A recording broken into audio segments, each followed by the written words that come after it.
I found out the wedding was a bet, so I made it a game he couldn't win. There's this moment right before you walk down the aisle, where everything goes quiet. Or at least it's supposed to. Guests are seated. Music is playing. And for most brides, that moment feels magical. But for me, it felt like standing at the edge of a cliff. Because just 15 minutes before that aisle walk, before the vows and the pictures and the perfect little life everyone thought we were about to start, I learned the truth. He bet on me. My fiancé. The man waiting for me at the end of that aisle. He had made a literal bet with his friends that he could get me to say yes. Win me over. Marry me. Collect his prize. I guess I was the game. I guess I was the joke. But the thing about playing games with someone like me? You should probably know what you're up against. Because I'm not the girl you fool and walk away from clean. Not a chance. By the time this wedding was over, he wasn't the one cashing in. He was about to lose more than he could ever imagine. Because I wasn't just walking down that aisle. I was walking straight into the final round of a game he thought he was winning. Until I changed the rules. My name is Betrayal. And I was never the girl who believed love was supposed to be complicated. Messy maybe, but not complicated. I grew up in one of those rare families where love was steady. My parents were the kind of couple that still held hands in the grocery store. They slow danced barefoot in the kitchen when their song came on. They laughed easily, the kind of laughter that only comes from years of really liking each other. So I guess I went into life, and into love, thinking that's what I'd find too. Something simple. Something honest. Something safe. When I met Jason, it felt like I had. He didn't come crashing into my world like some movie scene. He just showed up, a friend of a friend at a charity event. The kind of man who knew how to listen, really listen, while everyone else in the room was busy talking about themselves. We talked all night, about everything and nothing. Family, travel, my job, his ridiculous collection of bad dad jokes that made me roll my eyes and laugh anyway. And when he asked if he could take me to dinner sometime, it felt easy to say yes. Being with him was easy. At least, it was supposed to be. He was thoughtful in all the right ways. Flowers for no reason. Texts just to check in. Remembering little things I mentioned once, like how I couldn't start my day without coffee from this tiny local shop down the street. He was charming. Not in the loud, over-the-top way that some men use to cover bad intentions, but in that quiet, steady way that made me believe he was genuine. It didn't feel like a game. It felt real. And when he proposed, on a beach at sunset, just us and the sound of the waves, I didn't hesitate. I said yes because I believed in him. In us. I believed I was saying yes to forever. But forever? Turns out forever looks a little different when the person standing in front of you isn't playing for keeps. They're just playing. Back then, I would have told anyone who asked that I was one of the lucky ones. Not just because I was engaged, but because it felt like I had somehow landed the kind of love people spent their lives hoping to find. There was an ease to it, a softness in the way Jason moved through my world. He didn't force his way in, didn't come rushing through like some dramatic whirlwind. He simply arrived and settled into the quiet rhythms of my life like he'd always belonged there. Even the mundane things became better when he was around. Grocery shopping on Sunday afternoons. Walking my dog in the evenings after work. Folding laundry while we argued playfully over which movie to watch. He made all of it feel lighter. He showed up consistently. Remembered the way I took my coffee. Texted good morning before I'd even opened my eyes. Helped me assemble IKEA furniture with a patience I still don't understand. And when I talked about things that mattered to me, whether it was the wedding or a bad day at work, he actually listened. That's what I remember most now, looking back. How deeply I believed he was listening. Planning the wedding with him only added to the illusion. He let me take the lead, but not in a way that felt dismissive. He showed up to appointments. Offered input when I asked. Held my hand when I second-guessed myself. Told everyone I was handling it all with grace. My friends would comment on how lucky I was. My mom would smile in that quiet, relieved way, like she believed I was in good hands. And I did too. I didn't just love Jason. I trusted him. Completely. I look back now not with shame, but with the kind of clarity that only comes after a storm. Because the truth is, everything about our relationship felt real. Until the moment I learned it wasn't. And once that truth surfaced, there was no going back. Because nothing cuts deeper than realizing the love you gave so freely was never part of someone else's plan. It was just a wager. Looking back, I realized the signs were there long before I connected the dots. They always are. That's the thing about betrayal. It rarely kicks down the door. It creeps in through the smallest cracks. And for me, It started with little things. Moments that, at the time, felt harmless. Easy to brush off. Easy to explain away. There was the night we were out with Jason's friends. The same core group of guys I'd come to know over the past year. They were funny, loud, a little rough around the edges, but mostly just guys being guys. We were at this casual bar downtown, the kind of place with sticky tables and too loud music. One of them, Mark, had a little too much to drink and started teasing Jason about how fast we'd gotten engaged. "Guess you won the bet, huh?" Mark laughed, nudging him hard enough to slosh beer onto the table. Jason froze for a second. It was quick, barely noticeable. Then he laughed too, shaking his head like Mark was just being ridiculous. "You know she's way out of my league, right? It was never a fair bet." Everyone laughed along. And me. I laughed too. Because I didn't know. I didn't know there was truth sitting quietly inside that joke. There were other moments too. Conversations that would suddenly stop when I walked into the room. Jason glancing too quickly between his friends like he was checking for something unspoken. Inside jokes I wasn't part of. Not because I wasn't close with them, but because I wasn't supposed to hear the setup. None of it felt threatening at the time. Just weird. Just enough to make me tilt my head for a second, and then shake it off. Because I trusted him. I trusted us. That's what real love does to you. It makes you slow to assume the worst. Even when the worst is sitting right there. Laughing along. Pretending to love you back. I didn't know it yet. But every one of those little moments? They were clues. Proof that while I was planning forever, someone else was planning their win. The night I found out the truth didn't start any differently than 100 other nights before it. We were at Jason's best friend's house. A casual little get-together before the wedding. Nothing fancy. Pizza boxes on the counter, cheap beer in the fridge, and a bunch of people crammed into a living room, talking too loud over a game on TV. I wasn't even supposed to be there at first. Jason had told me it was just guys being guys. Wedding week tradition or whatever excuse they'd come up with to make it sound harmless. But plans shifted. One of the girlfriends invited me without realizing I'd been told it was a guys-only thing. And so there I was, sitting in the corner of a room I was never supposed to be in, when everything changed. They didn't notice me right away. Jason had gone to grab me a drink. And I was sitting there half scrolling my phone, half listening when I heard it. Clear as day.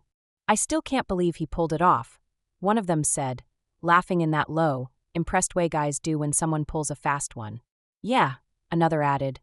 "A whole year of pretending to be Prince Charming just to win a bet. That man deserves a trophy." My stomach dropped. It's strange, the way your body knows something before your mind can catch up. The room felt colder. Smaller. Like I'd fallen out of my own life and landed somewhere I didn't recognize. Jason came back a few seconds later.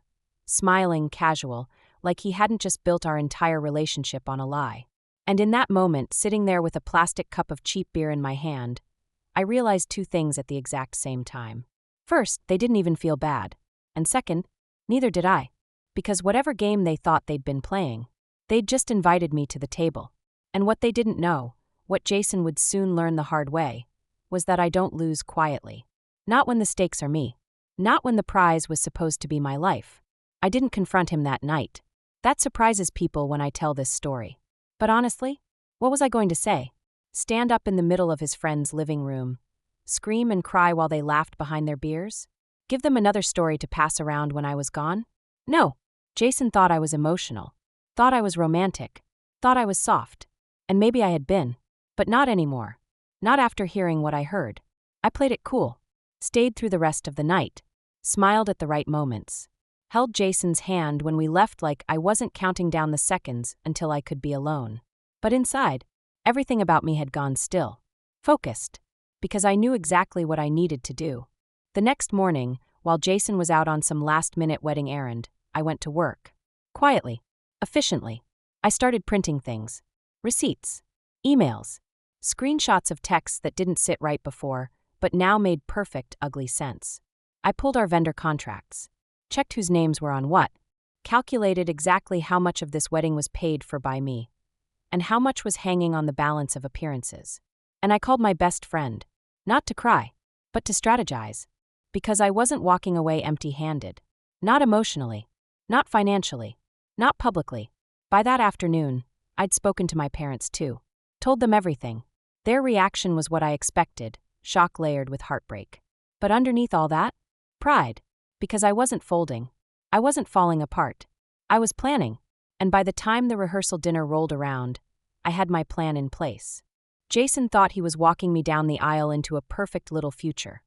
A future he thought he'd won like some twisted prize. But me? I was walking straight into my own final move. Not to marry him. Not to keep the peace. But to remind him, and every single person sitting there watching, that I was never the fool in this story. He was. The rehearsal dinner felt almost surreal. Jason was in rare form, charming, confident, holding court like a man who had already won. He hugged my parents like they were his own, toasted me like he couldn't believe his luck. And every time he looked my way, he smiled like he was certain I had no idea. That was the part that sat with me the most.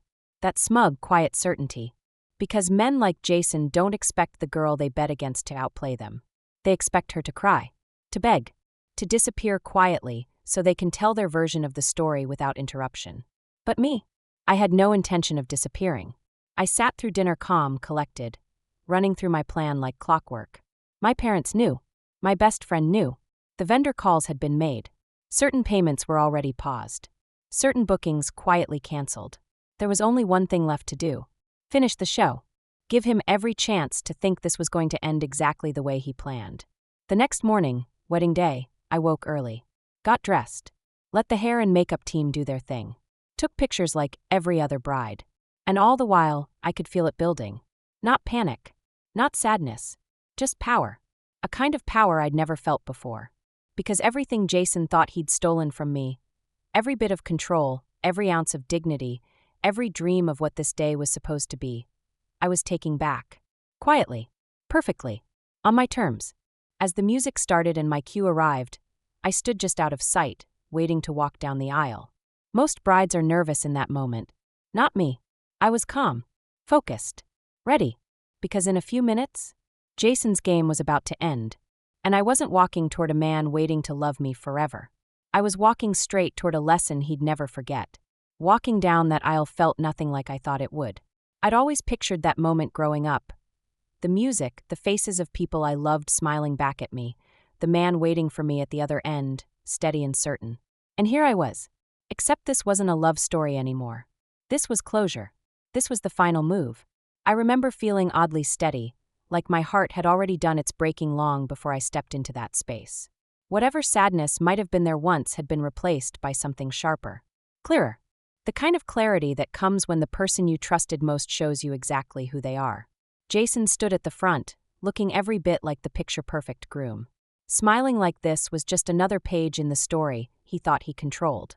And for a second, standing there, looking at him surrounded by flowers and candlelight, I thought, he really believes he's won. That was the last thought I needed to let go of any hesitation. The officiant welcomed everyone, his voice warm, his words floating through the space like they belonged at a celebration. But this wasn't a celebration anymore. Not for me. Not for Jason. Not for the woman I had fought so hard to be. And when the moment came, the pause before the vows, I didn't hesitate. I turned to Jason, calm as ever, and said, "Actually, there's something I need to say before we go any further." That's when I saw it, that tiny flicker in his eyes. Doubt. Fear. The smallest crack in all his confidence. And I knew then what I'd known since the night of that party. This wasn't my story ending. This was his. As I stood there looking out at that sea of faces, family, friends, people who showed up believing they were about to watch the beginning of something beautiful, I felt strangely calm. I didn't feel small. I didn't feel humiliated. I felt ready. Jason hadn't moved beside me. Not a step. And for a man who always seemed to have something slick and charming to say, his silence spoke volumes. He hadn't planned for this version of me. The one who wasn't crying. The one who wasn't begging. The one who knew exactly what I was doing. I looked out at the guests, taking my time. I wasn't in a rush to speak. I wasn't in a rush for anything. When I finally did, my voice was steady. "I want to thank everyone for being here today," I said. "I know how much love and effort it takes to show up for someone else's joy." There were nods, a few polite smiles. But because I respect you, all of you, I think it's only fair that you know the truth about what today really is. I felt Jason shift beside me. Barely. Just enough to know he was catching up. Far too late. And then simply I told them. I told them about the night I overheard everything. About the bet. About how the man standing next to me didn't propose because he loved me. Not in the way I deserved. Not in the way anyone should. He did it to win, to brag, to claim something he thought would make him look good in front of people who treated love like a bar game. The reaction from the crowd wasn't loud. It didn't have to be. It was sharper than that. You could feel it, the way people sat up straighter, the way their faces changed. The way every glance toward Jason turned from admiration to disappointment.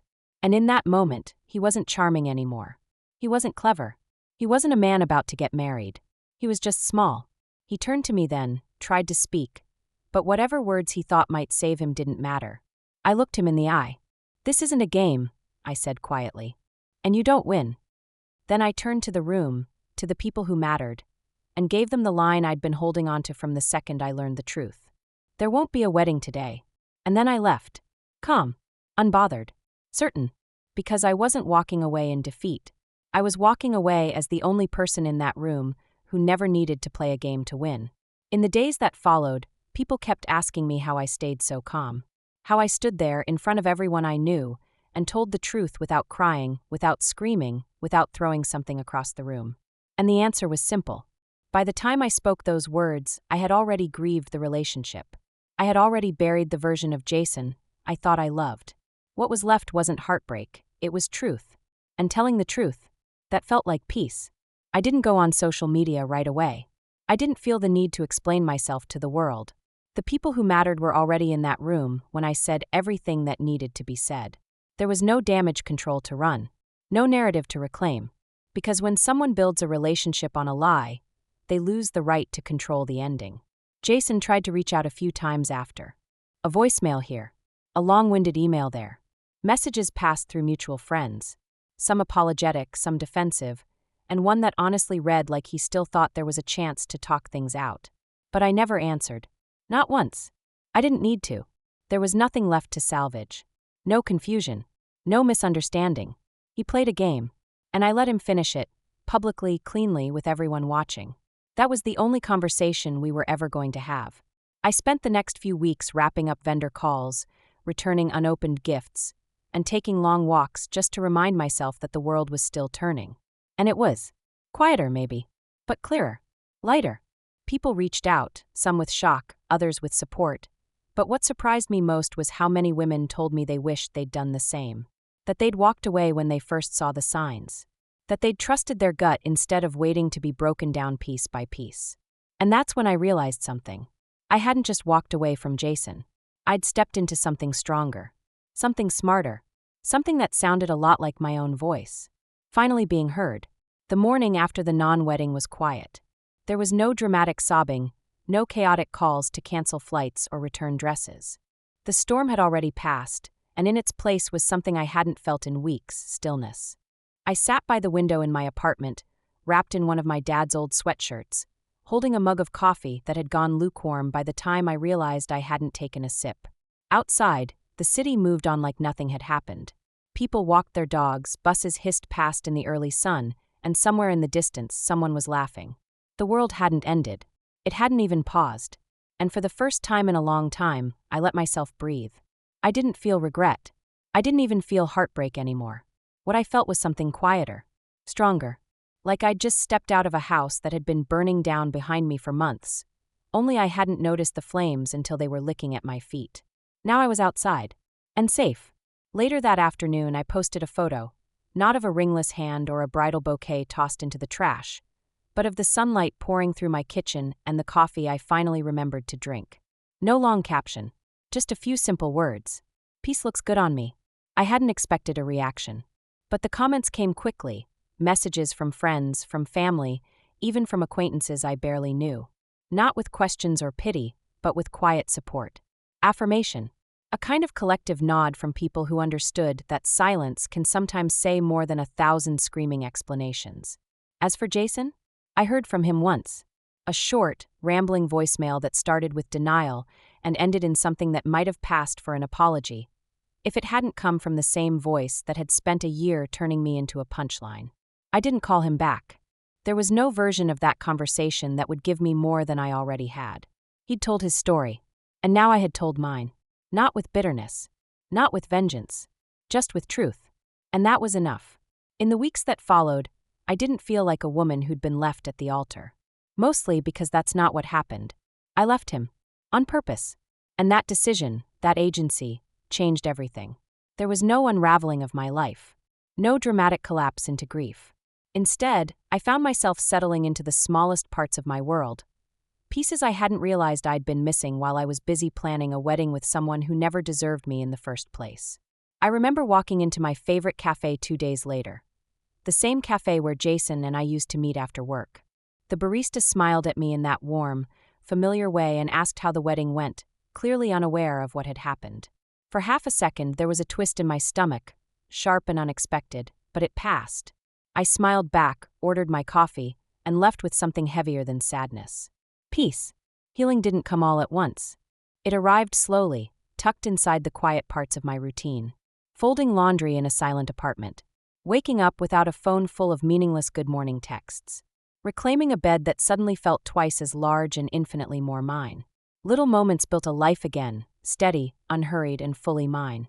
My friends showed up exactly the way I needed them to. Not with pity, not with gossip, but with presence. Wine nights, laughter, long walks where they let me talk, or not talk, about anything at all. Even my parents, who had adored Jason in their own cautious way, never once asked me why or how I managed to walk away from him so completely. They didn't need to. They saw it for what it was, strength. Not the loud kind, but the quiet, rooted kind that stays long after the noise fades.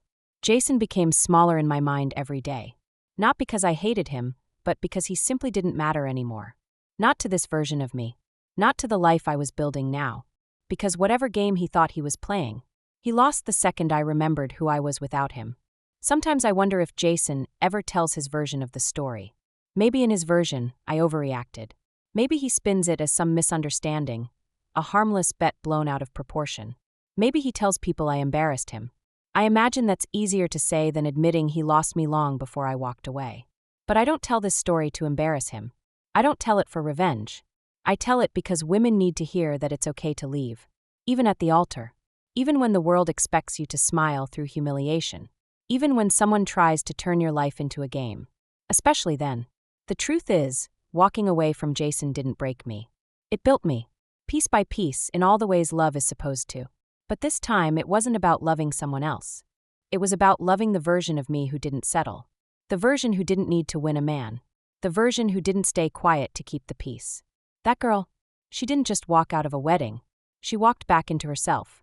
I used to think love was the thing that saved you. But now I know better. Real love doesn't ask you to become small. It doesn't gamble with your heart.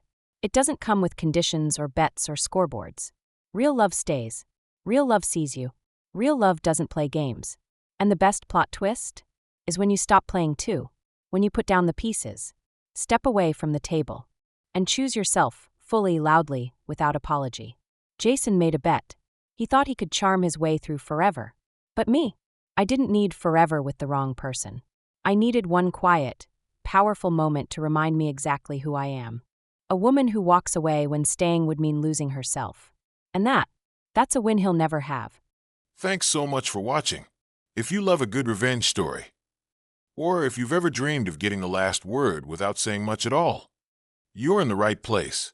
Be sure to like this video, subscribe to the channel, and turn on notifications so you never miss a new savage ending. Because around here, karma always hits different.